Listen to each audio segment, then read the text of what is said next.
महाभारत में द्यूत क्रीड़ा के समय युधिष्ठिर ने द्रौपदी को दांव पर लगा दिया और दुर्योधन की ओर से मामा शकुनी ने द्रौपदी को जीत लिया। उस समय दुशासन द्रौपदी को बालों से पकड़कर घसीटते हुए सभा में ले आया। जब वहां द्रौपदी का अपमान हो रहा था, तब भीष्म पितामह, द्रोणाचार्य और विदुर जैसे न्यायकर्ता लोग, महान लोग वहां बैठे थे। लेकिन वहां मौजूद सभी बड़े दिग्गज मुंह झुकाए बैठे रह गए। द्रौपदी को घसीट कर लाया जा रहा था, तब तक भी द्रौपदी को यह भान नहीं था कि मेरा चीरहरण होने वाला है। जब दुशासन से भरी सभा में द्रौपदी की साड़ी उतारने के लिए कहा गया, तब द्रौपदी को इस बात का एहसास हुआ कि संकट बड़ा है। उस वक्त उन्होंने अपने सबसे प्रिय सखा भगवान श्री कृष्ण का नाम पुकारा।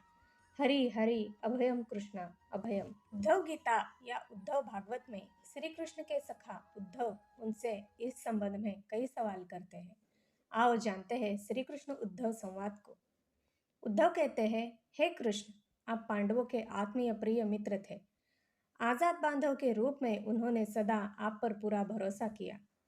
कृष्ण, आप महान ज्ञानी हैं। आप भूत, वर्तमान व भविष्य के ज्ञाता है। किंतु आपने सच्चे मित्र की जो परिभाषा दी है, क्या आपको नहीं लगता कि आपने उस परिभाषा के अनुसार कार्य नहीं किया? आपने धर्मराज युधिष्ठिर को द्यूत खेलने से रोका क्यों नहीं? चलो ठीक है कि आपने उन्हें नहीं रोका, लेकिन आपने भाग्यों को भी धर्मराज के पक्ष में नहीं मोड़ा। आप चाहते तो युधिष्ठिर जीत सकते थे। आप कम से कम उन्हें धन, राज्य और यहाँ तक कि खुद को हारने के बाद तो रोक सकते थे। उसके बाद जब उन्होंने अपने भाइयों को दांव पर लगाना शुरू किया, तब तो आप सभा कक्ष में पहुंच सकते थे। आपने वह भी नहीं किया। उसके बाद जब दुर्योधन ने पांडवों को सदैव अच्छी किस्मत वाला बताते हुए द्रौपदी को दांव पर लगाने को प्रेरित किया और जीतने पर हारा हुआ सब कुछ वापस कर देने का लालच दिया, कम से कम तब तो आप हस्तक्षेप कर ही सकते थे। अपनी दिव्य शक्ति के द्वारा आप पासे धर्मराज के अनुकूल कर सकते थे। इसके स्थान पर आपने तब हस्तक्षेप किया जब द्रौपदी लगभग अपना शील खो रही थी। तब आपने उसे वस्त्र देकर द्रौपदी के शील को बचाने का दावा किया। लेकिन आप यह दावा भी कैसे कर सकते हैं? उसे एक आदमी घसीट कर सभा में लाता है और इतने सारे लोगों के सामने निर्वस्त्र करने के लिए छोड़ देता है। एक महिला का शील क्या बचा? आपने क्या बचाया? अगर आपने संकट के समय में अपनों की सहायता नहीं की, तो आपको आपात बांधव कैसे कहा जा सकता है? बताइए, आपने संकट के समय में सहायता नहीं की तो क्या फायदा? क्या यही है धर्म? इन प्रश्नों को पूछते पूछते उद्धव का गला रुंध गया और उनकी आंखों से आंसू बहने लगे। भगवान श्री कृष्ण मुस्कुराते हुए बोले, प्रिय उद्धव, यह सृष्टि का नियम है कि विवेकवान ही जीतता है। उस समय दुर्योधन के पास विवेक था, धर्मराज के पास नहीं। यही कारण रहा कि धर्मराज पराजित हुए।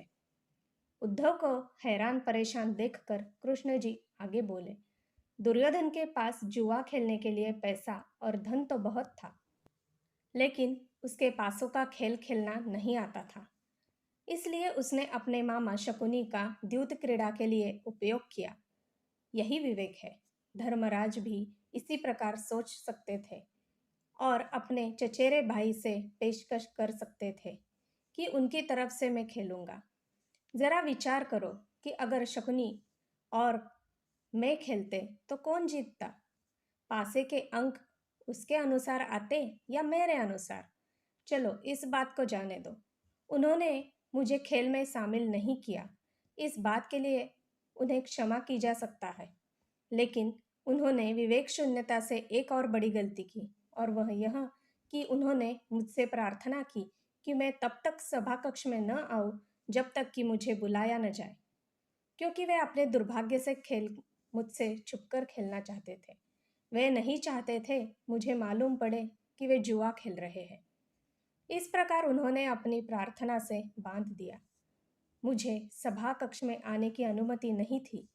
इसके बाद भी मैं कक्ष के बाहर इंतजार कर रहा था कि कब कोई मुझे बुलाता है। भीम, अर्जुन, नकुल और सहदेव सब मुझे भूल गए। बस अपने भाग्य और दुर्योधन को कोसते रहे। अपने भाई के आदेश पर जब दुशासन द्रौपदी को बाल पकड़कर घसीटता हुआ सभा कक्ष में लाया, द्रौपदी अपनी सामर्थ्य के अनुसार झूंझती रही। तब भी उसने मुझे नहीं पुकारा। उसकी बुद्धि तब जागृत हुई जब दुशासन ने उसे निर्वस्त्र करना प्रारंभ किया। जब उसने स्वयं पर निर्भरता छोड़कर हरि हरि अभयम कृष्णा अभयम की गुहार लगाई, तब मुझे उसके शील की रक्षा का अवसर मिला।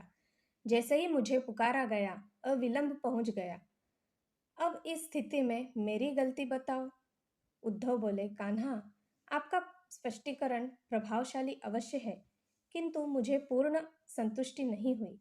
क्या मैं एक और प्रश्न पूछ सकता हूँ? कृष्ण की अनुमति से उद्धव ने पूछा। इसका अर्थ यह हुआ कि आप तभी आओगे जब आपको बुलाया जाएगा। क्या संकट से घिरे अपने भक्त की मदद करने आप स्वतः नहीं आओगे? कृष्ण जी मुस्कुराए।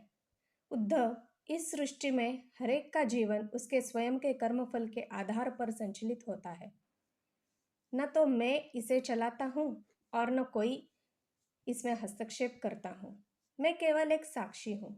मैं सदैव तुम्हारे नजदीक रहकर जो हो रहा है उसे देखता हूँ। यही ईश्वर का धर्म है। उलाहना देते हुए उद्धव ने पूछा, वाह वाह, बहुत अच्छा कृष्ण। तो इसका अर्थ यह हुआ कि आप हमारे समीप खड़े रहकर हमारे सभी दुष्कर्मों का निरीक्षण करते रहेंगे। हम पाप पर पाप करते रहेंगे और आप हमें साक्षी बनकर देखते रहेंगे। क्या आप चाहते हैं कि हम भूल करते रहें, पाप की गठरी बांधते रहें और उसका फल भुगतते रहें? तब कृष्ण जी बोले, उद्धव, तुम शब्दों के गहरे अर्थ को समझो। जब तुम समझकर अनुभव कर लोगे कि मैं तुम्हारे समीप साक्षी के रूप में हर पल हूं, तो क्या तुम कुछ भी गलत या बुरा कर सकोगे? तुम निश्चित रूप से कुछ भी बुरा नहीं कर सकोगे। जब तुम यह भूल जाते हो और यह समझने लगते हो कि मुझसे छुपकर कुछ भी कर सकते हो, तभी तुम कठिनाइयों में फंसते हो। धर्मराज का अज्ञान यह था कि उसने माना कि वह मेरी जानकारी के बिना जुआ खेल सकता है। अगर उसने यह समझ लिया होता कि मैं प्रत्येक के साथ हर समय साक्षी रूप में उपस्थित हूँ, तो क्या खेल का रूप कुछ और नहीं होता। उद्धव मंत्रमुग्ध हो गए और बोले, प्रभु, कितना गहरा दर्शन है, कितना महान सत्य।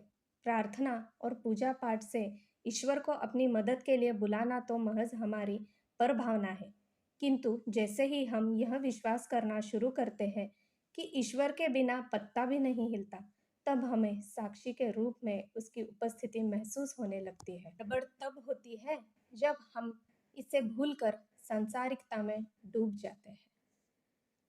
राधे राधे। दोस्तों, अगर आपको मेरी सुनाई कहानियाँ अच्छी लगती है और आपने चैनल को सब्सक्राइब नहीं किया है, तो मैं आपसे अनुरोध करती हूँ कि मेरे चैनल को सब्सक्राइब करें, ताकि आने वाले मेरे सभी वीडियोस आपको देखने को मिल सके।